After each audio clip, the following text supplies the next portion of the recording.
Gold trusted gold buyers మీరు తాకట్టు పెట్టిన బంగారాన్ని విడిపించి ఈ రోజు ఉన్న మార్కెట్ ధరకు కొనబడను. నమస్తే, వెల్కమ్ టు ఐజీ మీడియా. నేను సౌజన్య. హ్యూమన్ రిలేషన్స్ చాలా విన్నాం, డేటింగ్ విన్నాము, లివింగ్ రిలేషన్షిప్, సిచ్యువేషన్షిప్స్, ఇంకా చాలా పేర్లు ఉన్నాయి. నాకు ఇవే గుర్తున్నాయి. ఇప్పుడు కొత్తగా డింక్ అనేది వినపడుతుంది. ఇదేం పిలుపు కాదు, పేరు కూడా కాదు. డ్యూయల్ ఇన్కమ్, నో చిల్డ్రన్, ఇది ఒక రిలేషన్ అనమాట.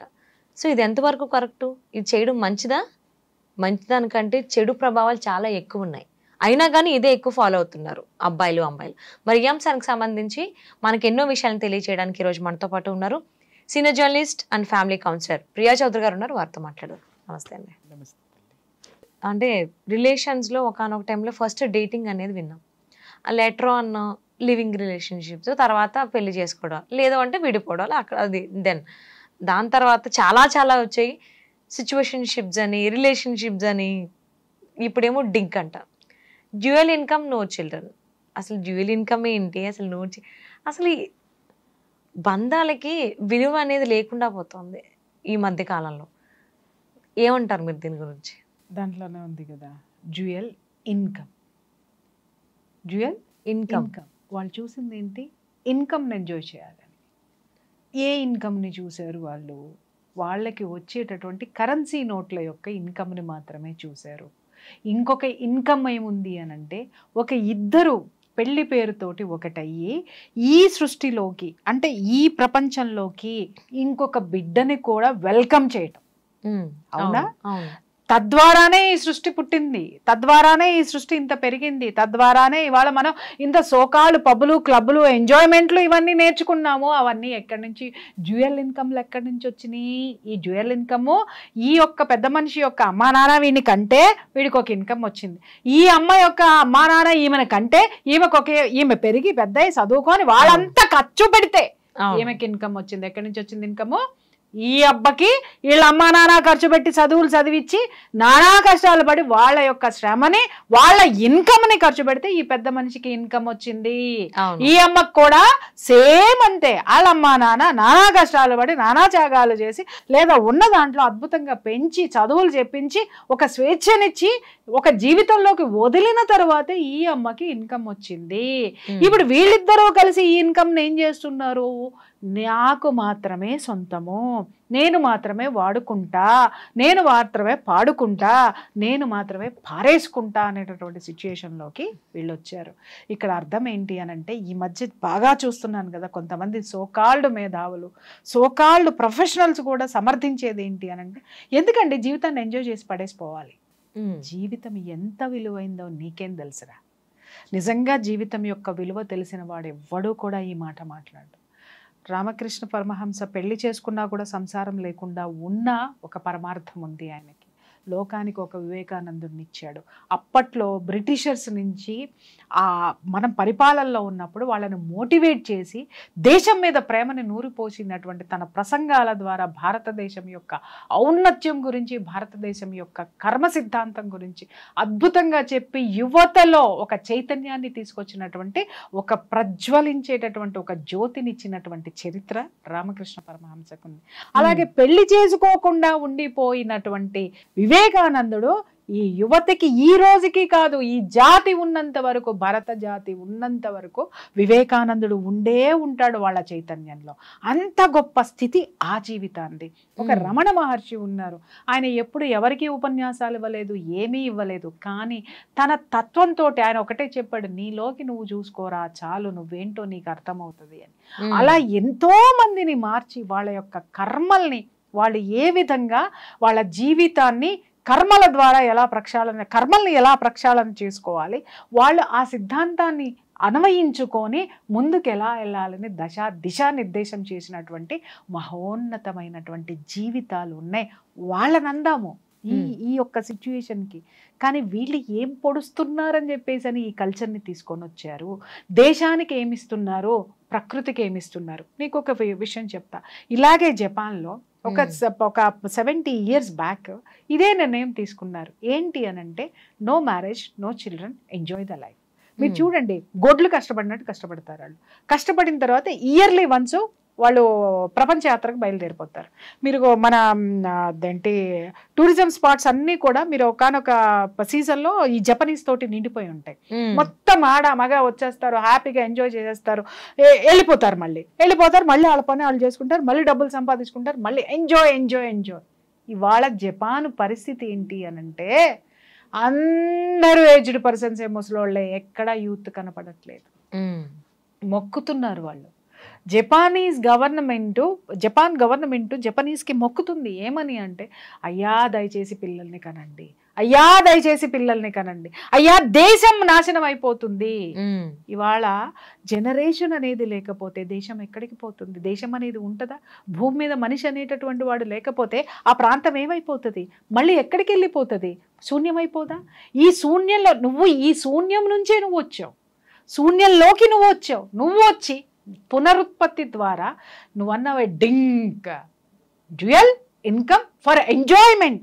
ఈ ఎంజాయ్మెంట్ని ఇచ్చింది విత్ చిల్డ్రన్ ఉన్న పర్సన్స్. అండర్స్టాండ్? విత్ చిల్డ్రన్ ఉన్న వాళ్ళ కోసమే. Do you understand? అర్థమైందా? పిల్లల్ని కన్నవాళ్ళు ఇచ్చారు, కన్న పిల్లల కోసమే ఇచ్చారు. అవును. ఇది అర్థం చేసుకోకుండా ఎవడబడితే వాడు ఏ మూర్ఘపు జాతికి ఏది తోస్తే దానికి ఒక పేరు పెట్టి సోషల్ మీడియాలో దాన్ని పర్వెక్టెడ్గా చేసి ఇవన్నీ చేసుకుంటూ ఇది చాలా గొప్పదని కొంతమంది మూర్ఘపు మేధావులు అనబడేటటువంటి వాళ్ళు వీటిల్ని సమర్థించుకుంటూ కొంతమంది ప్రొఫెషనల్స్ తాళాలు వేస్తూ దీన్ని ఎక్కడికి తీసుకెళ్దాం అనుకుంటున్నారు? ఒకసారి చెప్పండి అమ్మా. ప్రపంచంలో ఎక్కడికి వెళ్ళి చూసినా భారతదేశం యొక్క వివాహ వ్యవస్థకి చేతులెత్తి ఎందుకు మొక్కుతారు? భారతదేశపు సంస్కృతికి చేతులెత్తి ఎందుకు మొక్కుతారు? ఒక డిసిప్లిన్ ఉంది, ఒక కుటుంబ కట్టుబాటు ఉంది. కట్టుబాటు వల్ల వచ్చేటటువంటి ఆ యొక్క డిసిప్లిన్తో కూడినటువంటి జీవితం ఏదైతే ఉందో ప్రశాంతంగా ఉంది. ఇప్పుడు లేదు, ప్రశాంతంగా ఉంది. అందుకే భారతదేశాన్ని ఇండియా అనగానే ఇలా ఎందుకు చేతులు వస్తాయి, ఇలా ఎందుకు రావు, ఇలా ఎందుకు వస్తాయి? విడిపోయిన చేతులు కలుస్తాయి. ఎందుకు కలుస్తాయి అని అంటే ఒక సంస్కృతిని క్రియేట్ చేసినటువంటి అద్భుతమైనటువంటి మహోన్నతమైనటువంటి చరిత్ర మన భారతదేశాన్ని. ఇలాంటి భారతదేశంలో పుట్టిన వాళ్ళు ఈ విధమైనటువంటి పోకడలకి, ఇందాక మీరు నన్ను క్వశ్చన్ వేసేటప్పుడు అన్నారు లివింగ్ టుగెదర్ విన్నాము, తర్వాత డేటింగ్ విన్నాము. అవన్నీ ఏమైనాయమ్మా? నా చిన్నప్పుడు విన్నాను డేటింగ్, అది ఇప్పుడు ఎక్కడుందో తెలదు. తర్వాత విన్నాను లివింగ్ టుగెదరు, అది ఇప్పుడు పోయి డింక్ వచ్చింది. అంటే ఇది కూడా వచ్చింది పోవడానికే. దీంట్లో కూడా కొంతమంది జేరీ నా చిన్నప్పుడు ఇంకొక కల్చర్ ఉండేది, హిప్పీస్ అని ఉండేవాళ్ళు. హిప్పీస్ అని ఉండేవాళ్ళు. వాళ్ళు ఏంటి అని అంటే సేమ్ ఇదే డింక్ కల్చర్ లాంటిదే, కాకపోతే ఇక్కడ డ్యూయల్ ఇన్కమ్ తోటి ఎంజాయ్ చేస్తారు. అక్కడ ఏంటి అని అంటే ఎవడికి ఇన్కమ్ ఉండదు, ఎవరికి ఇది ఉండదు, మత్తుతోటి జోగి తూగుతూ ఉంటారు యూత్ మొత్తం కూడా. 70s లో ఉన్నటువంటి అప్పుడు ఉన్నటువంటి ఒక జాడ్యం అన్నమాట ఇది. ఇక చివరికి ఏమైపోయిందంటే యువత మొత్తం మత్తుకు బానిసైపోయి ఆడ మగ వావి వరస లేకుండా వాళ్ళు ఊరు చివర్ల పొలిమేరల్లో ఒక డెన్ ఏర్పాటు చేసేసుకుని వాళ్ళకి 24 hours ఏంటంటే మ్యూజిక్లు, డాన్సులు, మత్తు పదార్థాలు. వీళ్ళకి డబ్బులు ఎక్కడి నుంచి వచ్చేయి అనంటే ఇంట్లో ఉన్నటువంటి పెద్దవాళ్ళని పోరి తీసుకొని వచ్చేవాళ్ళు. లేదు అని అంటే వీళ్ళు ఇంకొకళ్ళని హత్యలు చేయడానికి కూడా వెనకాడేటటువంటి వాళ్ళు కాదు, దొంగతనాలు, దోపిడీలు కూడా వీళ్ళ వల్ల జరిగేటటువంటి. అంటే ఒక స్థితి ఉన్మాద స్థితికి, ఇలాంటి స్థితులు ఉన్మాద స్థితికి ఎలా తీసుకెళ్తాయో చెప్తా. ఎందుకు తీసుకెళ్తాయి అని అంటే ఎమోషన్స్లో బ్యాలెన్స్ లేదు. ఎమోషన్స్లో ఎప్పుడు బ్యాలెన్స్ వస్తుంది అని అంటే ఇద్దరు కలిసి ఒక క్రమశిక్షణతో కూడుకున్నటువంటి జీవితంలోకి వచ్చినప్పుడు, మీ ఇద్దరికీ కలిసి ఒకళ్ళో ఇద్దరో ముగ్గురో మీ జీవితంలోకి వచ్చినప్పుడు అప్పుడు బ్యాలెన్స్ అవుతుంది, అప్పుడు డిసిప్లిన్ వస్తుంది, అప్పుడు క్రమశిక్షణతో కూడినటువంటి జీవితం ప్రశాంతంగా ఉంటుంది. ఇంకొక విషయం కూడా చెప్తున్నాను, మీరు అడగచ్చు మేడం మరి ఇలాంటి కల్చర్ని ఈ విధంగా ఎందుకు పుట్టుకొచ్చేటటువంటి అవకాశాలు అసలు ఎవడు పుట్టించాడు వీటిని? ఒక మీరన్నట్టు ఒక హిప్పీ కల్చర్ కానీ, తర్వాత ఈ డేటింగ్ కల్చర్ కానీ, లేకపోతే ఇంకొకటి కానీ జీవితంలో ఫెయిల్యూర్ అయినాడు పుట్టిస్తాడు. ఓకే, ఇప్పుడు ఏంటి డ్యూయల్ ఇన్కమ్, నో చిల్డ్రన్ వద్దని వీళ్ళు ఎందుకు అనుకున్నారు అని అంటే కొంతమంది, అందరిని అనట్లేదు రోయ్, కొంతమందినే చెప్తున్నాను నేను, కొంతమంది పేరెంట్స్ యొక్క దీనికి నోచుకోరు. వాళ్ళ ప్రేమకి నోచుకోరు, వాళ్ళు దూరంగా ఉంటారు. ఏ కారణాల చేత అయినా సరే విడిపోయి ఉండొచ్చు. అలాగే ఒకళ్ళ మీద ఒకళ్ళ కోపంతో ఈ పిల్లల్ని నెగ్లెక్ట్ చేసి ఉండొచ్చు. వీళ్ళు కష్టాలు పడో, కన్నీళ్లు దాచుకునో, ఒంటరితనంతో పెరిగి పెద్దయి ఒక స్థితికి వచ్చిన తర్వాత ఈ జీవితాలు ఎందుకు, పిల్లల్ని కానీ ఏం చేయాలి, మేము పిల్లల్ని కానీ ఏం చేయాలి, ఈ విధమైనటువంటి జీవితం. వాడు ఉంటాడో ఉండడో తెలియదు, ఏం చేస్తారో తెలియదు. తర్వాత అత్తగారు వస్తారు, మాంగారు వస్తారు, వీళ్ళందరూ వస్తారు, వీళ్ళిద్దరి మధ్య మేం బతికినట్టుగానే మా పిల్లలు బ్రతుకుతారేమో, వద్దు అనేటటువంటి కల్చర్లో ఉన్నటువంటి కసితో కూడినటువంటి వాళ్ళు క్రియేట్ చేస్తారు. ఇంకొకళ్ళు ఉంటారు, ఎవరు అనంటే, నేనెందుకు పిల్లల్ని కనాలి, నా అందం పాడైపోతుంది, నేనెందుకు పిల్లల్ని కనాలి, వాడు ముడ్డి మూతి కడగాలి, నేనెందుకు పిల్లల్ని కనాలి, వాళ్ళ కేరింగ్ తీసుకుంటే నా ఎంజాయ్మెంట్ ఏమవుతుంది. అంటే నాకు అర్థం కాని విషయం ఏంటంటేనండి, ఇప్పుడు ఎవరైతే పిల్లలు వద్దు అనుకుంటున్నారో వాళ్ళ తల్లిదండ్రులు కూడా వద్దు అని అనుకుంటే వీళ్ళు పుట్టారు కదా, వీళ్ళు ఉండరు కదా. ఇప్పుడు వాళ్ళని మీరు ఇదే క్వశ్చన్ అడగండి, వాళ్ళ నుంచి ఏం ఆన్సర్ వస్తుందో నేను చెప్తా. మేము పుట్టకపోతే ఇంకా హ్యాపీగా ఉండేవాళ్ళం కదా, మేము కనమన్నామా? బాధ్యతారాహిత్యమైనటువంటి ఆన్సర్ అది. బాధ్యతారాహిత్యమైన ఎస్కేపిజం అంటారు దాన్ని, అర్థమైందా? వీళ్ళందరూ ఎస్కేపిజం మోడ్ లో ఉంటారు, దేన్ని కూడా రిసీవ్ చేసుకునే రిసీవింగ్ మోడ్ లో లేరు. అంటే బాధ్యతలు తీసుకోలేకనా? అంతే, ఎస్కేపిస్టులు వీళ్ళు. ఎస్కేపిస్టులు కాబట్టి మేము కనమన్నామా, మీరు పెళ్లి చేసుకుంటే మేము కనమన్నామా? ఎవరిని అడిగితే పేరెంట్స్ కనరు. ఇంకొకటి సృష్టి రహస్యం తెలుసుకోవాల్సింది ఏంటంటే, మళ్ళీ భారతదేశానికే వస్తా, మళ్ళీ కర్మ సిద్ధాంతానికే వస్తా.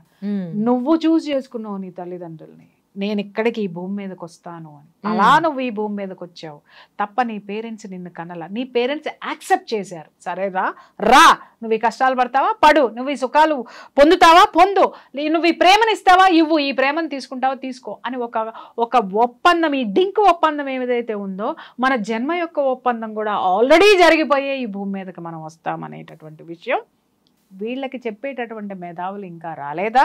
చెబుతున్నా కూడా వీళ్ళ బుర్రలకి ఎక్కలేదా అనంటే, చెప్తున్నాను కదా, మనము తోట వేస్తాము, చీడ పడతా ఉంటుంది ఒక్కొక్క చెట్టుకి, ఏం చేస్తాము, కొన్నాళ్ళు చూస్తాము, మందేస్తాము, చీడ తగ్గుతుందేమో అని చెప్పేసి అని.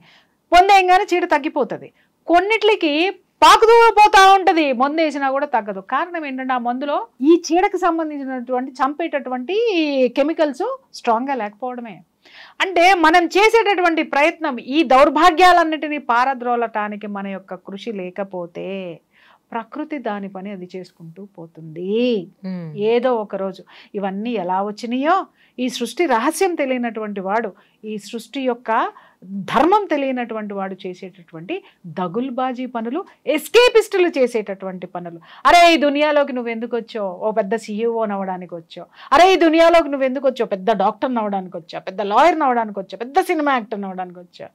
అయిన తర్వాత ఏం పొడుస్తావు తెలియదు. You have to face the challenges. You should win.